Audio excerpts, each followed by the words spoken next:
The Big Trip Up Yonder. By Kurt Vonnegut, Jr. Illustrated by Cossin. If it was good enough for your grandfather, forget it. It is much too good for anyone else. Gramps Ford, his chin resting on his hands on the crook of his cane, was staring irascibly at the 5-foot television screen that dominated the room. On the screen, a news commentator was summarizing the day's happenings. Every 30 seconds or so, Gramps would jab the floor with his cane tip and shout, "Hell, we did that 100 years ago." Emerald and Lou, coming in from the balcony, where they had been seeking that 2185 AD rarity, privacy, were obliged to take seats in the back row, behind Lou's father and mother, brother and sister-in-law, son and daughter-in-law, grandson and wife, granddaughter and husband, great-grandson and wife, nephew and wife, grandnephew and wife, great-grandniece and husband, great-grandnephew and wife, and, of course, Gramps, who was in front of everybody. All save Gramps, who was somewhat withered and bent, seemed, by pre-anti-Gerasone standards, to be about the same age, somewhere in their late 20s or early 30s. Gramps looked older because he had already reached 70 when anti-Gerasone was invented. He had not aged in the 102 years since.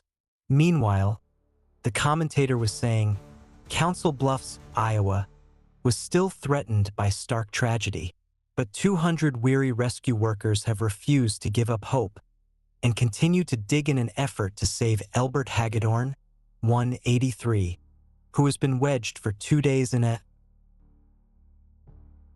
"I wish he'd get something more cheerful," Emerald whispered to Lou. "Silence," cried Gramps. "Next one shoots off his big bazoo while the TV's on is gonna find himself cut off without a dollar." His voice suddenly softened and sweetened. "When they wave that checkered flag at the Indianapolis Speedway, and old Gramps gets ready for the big trip up yonder." He sniffed sentimentally, while his heirs concentrated desperately on not making the slightest sound. For them, the poignancy of the prospective big trip had been dulled somewhat, through having been mentioned by Gramps about once a day for 50 years. Dr. Brainerd Keyes Bullard, continued the commentator, president of Wyandotte College, said in an address tonight that most of the world's ills can be traced to the fact that man's knowledge of himself has not kept pace with his knowledge of the physical world. "Hell," snorted Gramps. "We said that 100 years ago." In Chicago tonight, the commentator went on, "A special celebration is taking place in the Chicago Lying-In Hospital. The guest of honor is Lowell W. Hitz, age 0. Hitz, born this morning, is the 25 millionth child to be born in the hospital." The commentator faded and was replaced on the screen by young Hitz, who squalled furiously. "Hell," whispered Lou to Emerald. "We said that 100 years ago." "I heard that," shouted Gramps. He snapped off the television set and his petrified descendants stared silently at the screen. "You there, boy." "I didn't mean anything by it, sir," said Lou, aged 103. "Get me my will. You know where it is. You kids all know where it is. Fetch, boy." Gramps snapped his gnarled fingers sharply.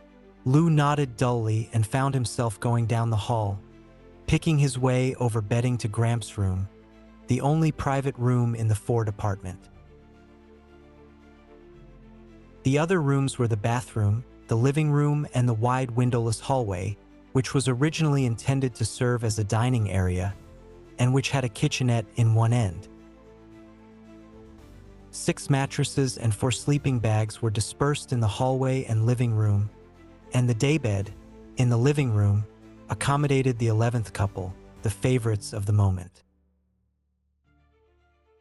On Gramps' bureau was his will, smeared, dog-eared, perforated and blotched with hundreds of additions, deletions, accusations, conditions, warnings, advice, and homely philosophy. The document was Lou Reflected, a 50-year diary, all jammed onto 2 sheets, a garbled, illegible log of day after day of strife. This day, Lou would be disinherited for the 11th time, and it would take him perhaps 6 months of impeccable behavior to regain the promise of a share in the estate. To say nothing of the daybed in the living room for M and himself. "Boy!" called Gramps. "Coming, sir." Lou hurried back into the living room and handed Gramps the will. "Pen," said Gramps. He was instantly offered 11 pens, 1 from each couple. "Not that leaky thing," he said, brushing Lou's pen aside. "Ah, there's a nice one. Good boy, Willie." He accepted Willie's pen. That was the tip they had all been waiting for. Willie, then Lou's father, was the new favorite. Willie, who looked almost as young as Lou, though he was 142, did a poor job of concealing his pleasure. He glanced shyly at the daybed, which would become his, and from which Lou and Emerald would have to move back into the hall, back to the worst spot of all by the bathroom door. Gramps missed none of the high drama he had authored, and he gave his own familiar role everything he had, frowning and running his finger along each line, as though he were seeing the will for the first time. He read aloud in a deep, portentous monotone, like a bass note on a cathedral organ. I, Harold D. Ford, residing in Building 257 of Alden Village, New York City, Connecticut, do hereby make, publish, and declare this to be my last will and testament, revoking any and all former wills and codicils by me at any time heretofore made. He blew his nose importantly and went on, not missing a word, and repeating many for emphasis, repeating in particular his ever more elaborate specifications for a funeral. At the end of these specifications, Gramps was so choked with emotion that Lou thought he might have forgotten why he'd brought out the will in the first place. But Gramps heroically brought his powerful emotions under control and, after erasing for a full minute, began to write and speak at the same time. Lou could have spoken his lines for him. He had heard them so often. I have had many heartbreaks ere leaving this vale of tears for a better land, Gramps said and wrote, but the deepest hurt of all has been dealt me by. He looked around the group, trying to remember who the malefactor was. Everyone looked helpfully at Lou, who held up his hand resignedly. Gramps nodded, remembering, and completed the sentence. My great-grandson, Louis J. Ford. Grandson, sir, said Lou, don't quibble. You're in deep enough now, young man, said Gramps, but he made the change. And, from there, he went without a misstep through the phrasing of the disinheritance, causes for which were disrespectfulness and quibbling. In the paragraph following, the paragraph that had belonged to everyone in the room at one time or another, Lou's name was scratched out and Willie substituted as heir to the apartment and, the biggest plum of all, the double bed in the private bedroom. So, said Gramps, beaming. He erased the date at the foot of the will and substituted a new one, including the time of day. Well, time to watch the McGarvey Family. The McGarvey Family was a television serial that Gramps had been following since he was 60, or for a total of 112 years. I can't wait to see what's going to happen next, he said. Lou detached himself from the group and lay down on his bed of pain by the bathroom door. Wishing Em would join him, he wondered where she was. He dozed for a few moments, until he was disturbed by someone stepping over him to get into the bathroom. A moment later, he heard a faint gurgling sound, as though something were being poured down the wash basin drain. Suddenly, it entered his mind that Em had cracked up, that she was in there doing something drastic about Gramps. "Aang?" he whispered through the panel. There was no reply, and Lou pressed against the door. The worn lock, whose bolt barely engaged its socket, held for a second, then let the door swing inward. "Morty!" gasped Lulu's great-grandnephew, Mortimer, who had just married and brought his wife home to the Ford menage, looked at Lou with consternation and surprise. Morty kicked the door shut, but not before Lou had glimpsed what was in his hand. Gramps' enormous economy-sized bottle of anti-gerasone, which had apparently been half-emptied, and which Morty was refilling with tap water. A moment later, Morty came out, glared defiantly at Lou and brushed past him wordlessly to rejoin his pretty bride. Shocked, Lou didn't know what to do.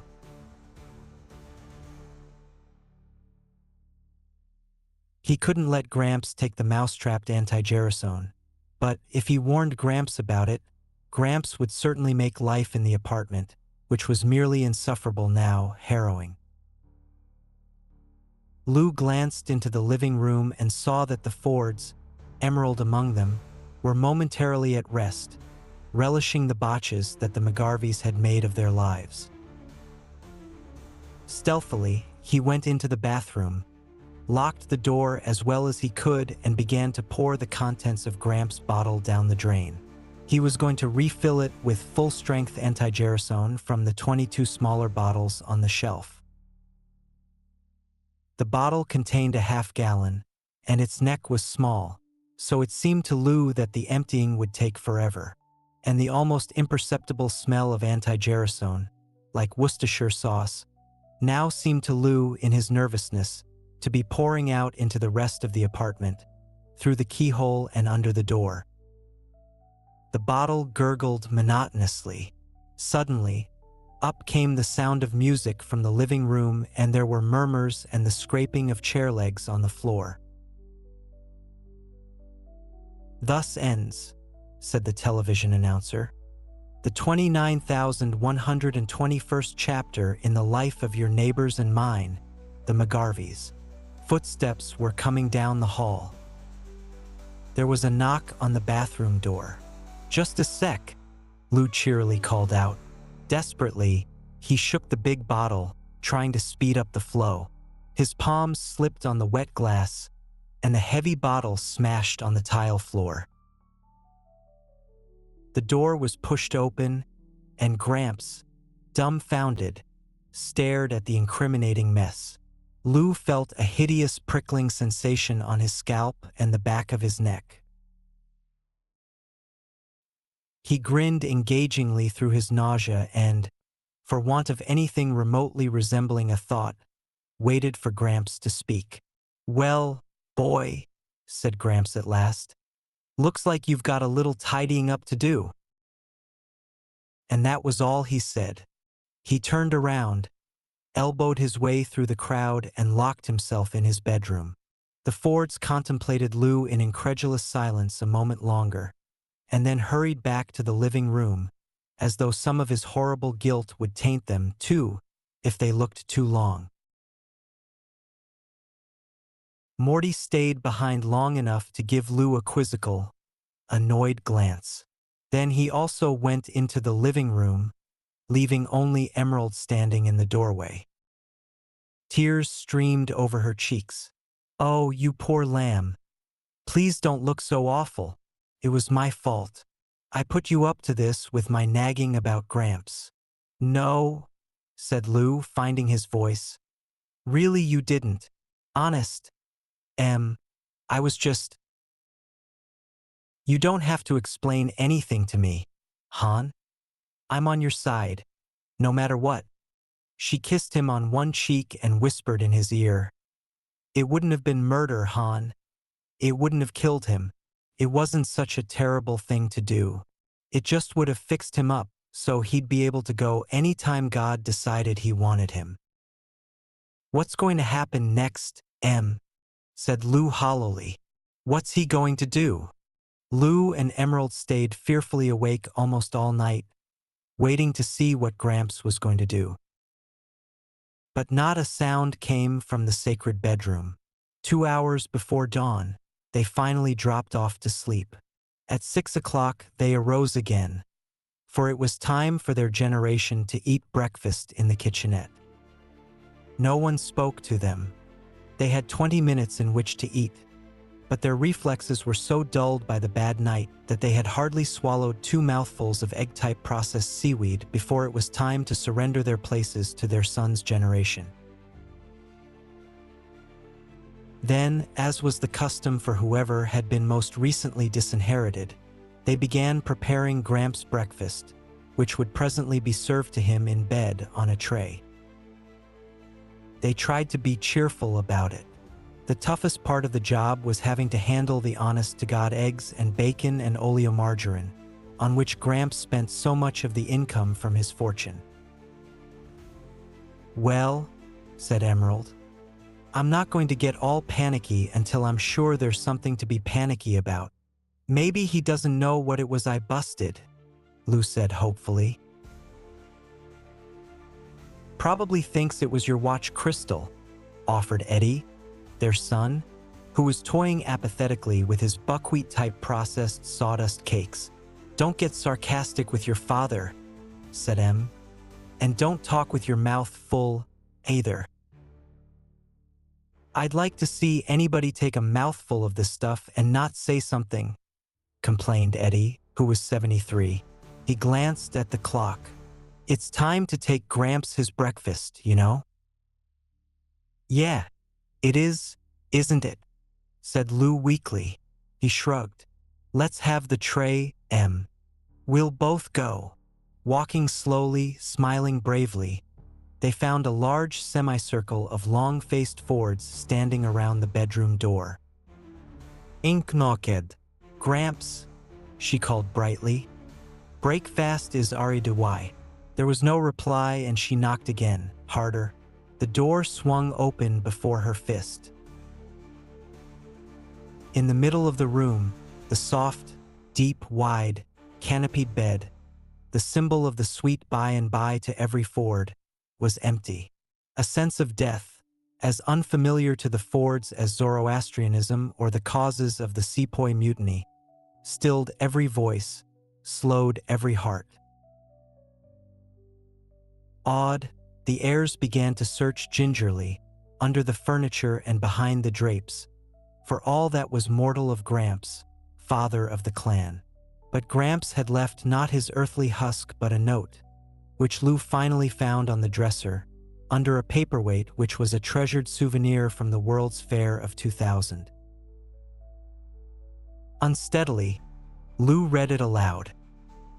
"Somebody who I have sheltered and protected and taught the best, I know how all these years last night turned on me like a mad dog and diluted my anti-gerasone, or tried to.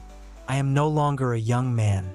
I can no longer bear the crushing burden of life as I once could. So, after last night's bitter experience, I say goodbye. The cares of this world will soon drop away like a cloak of thorns, and I shall know peace. By the time you find this, I will be gone." "Gosh," said Willie brokenly. He didn't even get to see how the 5,000-mile speedway race was going to come out. "Or the Solar Series," Eddie said, with large, mournful eyes. "Or whether Mrs. McGarvey got her eyesight back," added Morty. "There's more," said Lou, and he began reading aloud again. "I, Harold D. Ford, etc., do hereby make, publish and declare this to be my last will and testament, revoking any and all former wills and codicils by me at any time heretofore made." "No," cried Willie. "Not another one." "I do stipulate," read Lou, "that all of my property, of whatsoever kind and nature, not be divided, but do devise and bequeath it to be held in common by my issue, without regard for generation, equally share and share alike." "Issue?" said Emerald. Lou included the multitude in a sweep of his hand. It means we all own the whole damn shootin' match. Each eye turned instantly to the bed. Share and share alike, asked Morty. Actually, said Willie, who was the oldest one present. It's just like the old system, where the oldest people head up things with their headquarters in here and… I like that, exclaimed Eminencia. Lou owns as much of it as you do, and I say it ought to be for the oldest one who's still working. You can snooze around here all day, waiting for your pension check, while poor Lou stumbles in here after work, all tuckered out, and… How about letting somebody who's never had any privacy get a little crack at it? Eddie demanded hotly. Hell, you old people had plenty of privacy back when you were kids. I was born and raised in the middle of that goddamn barracks in the hall. How about… Yeah? Challenged Morty. Sure, you've all had it pretty tough, and my heart bleeds for you. But try honeymooning in the hall for a real kick. Silence! Shouted Willie imperiously. The next person who opens his mouth spends the next 6 months by the bathroom. Now clear out of my room. I want to think. A vase shattered against the wall inches above his head. In the next moment, a free-for-all was underway, with each couple battling to eject every other couple from the room. Fighting coalitions formed and dissolved with the lightning changes of the tactical situation. Em and Lou were thrown into the hall, where they organized others in the same situation and stormed back into the room. After 2 hours of struggle, with nothing like a decision in sight, the cops broke in, followed by television cameramen from mobile units. For the next half hour, patrol wagons and ambulances hauled away Fords, and then the apartment was still and spacious. An hour later, films of the last stages of the riot were being televised to 500 million delighted viewers on the eastern seaboard. In the stillness of the 3-room Ford apartment on the 76th floor of Building 257, the television set had been left on. Once more the air was filled with the cries and grunts and crashes of the fray, coming harmlessly now from the loudspeaker. The battle also appeared on the screen of the television set in the police station, where the Fords and their captors watched with professional interest. Em and Lou, in adjacent 4x8 cells, were stretched out peacefully on their cots. Em, called Lou through the partition, "You got a wash basin all your own, too?" "Sure. Wash basin, bed, light, the works. And we thought Gramps' room was something. How long has this been going on?" She held out her hand. "For the first time in 40 years, hon. I haven't got the shakes. Look at me." "Cross your fingers," said Lou. "The lawyer's going to try to get us a year." "Gee," Em said dreamily. "I wonder what kind of wires you'd have to pull to get put away in solitary." "All right, pipe down," said the turnkey. "Or I'll toss the whole kit and caboodle of you right out. And first one who lets on to anybody outside how good jail is ain't never getting back in." The prisoners instantly fell silent. The living room of the apartment darkened for a moment as the riot scenes faded on the television screen, and then the face of the announcer appeared, like the sun coming from behind a cloud. "And now, friends," he said, "I have a special message from the makers of anti-gerasone. A message for all you folks over 150. Are you hampered socially by wrinkles, by stiffness of joints and discoloration or loss of hair? All because these things came upon you before anti-gerasone was developed? Well, if you are, you need no longer suffer, need no longer feel different and out of things. After years of research, medical science has now developed super anti-gerasone. In weeks, yes, weeks, you can look, feel, and act as young as your great-great-grandchildren. Wouldn't you pay $5,000 to be indistinguishable from everybody else? Well, you don't have to. Safe, tested super anti-gerasone costs you only a few dollars a day. Right now, for your free trial carton, just put your name and address on a dollar postcard and mail it to Super, Box 500,000, Schenectady, NY. Have you got that? I'll repeat it. Super, Box 500,000. Underlining the announcer's words was the scratching of Gramps' pen, the one Willie had given him the night before. He had come in, a few minutes earlier, from the Idle Hour Tavern, which commanded a view of Building 257 from across the square of asphalt known as the Alden Village Green. He had called a cleaning woman to come straighten the place up, then had hired the best lawyer in town to get his descendants a conviction, a genius who had never gotten a client less than a year and a day. Gramps had then moved the daybed before the television screen so that he could watch from a reclining position. It was something he'd dreamed of doing for years. Sen et stadi, murmuret Gramps. Got it. His face had changed remarkably. His facial muscles seemed to have relaxed, revealing kindness and equanimity under what had been taut lines of bad temper. It was almost as though his trial package of super anti-gerasone had already arrived. When something amused him on television, he smiled easily, rather than barely managing to lengthen the thin line of his mouth a millimeter. Life was good. He could hardly wait to see what was going to happen next. Kurt Vonnegut, Jr. Transcriber's note: this e-text was produced from Galaxy Science Fiction, January 1954. Extensive research did not uncover any evidence that the U.S. copyright on this publication was renewed.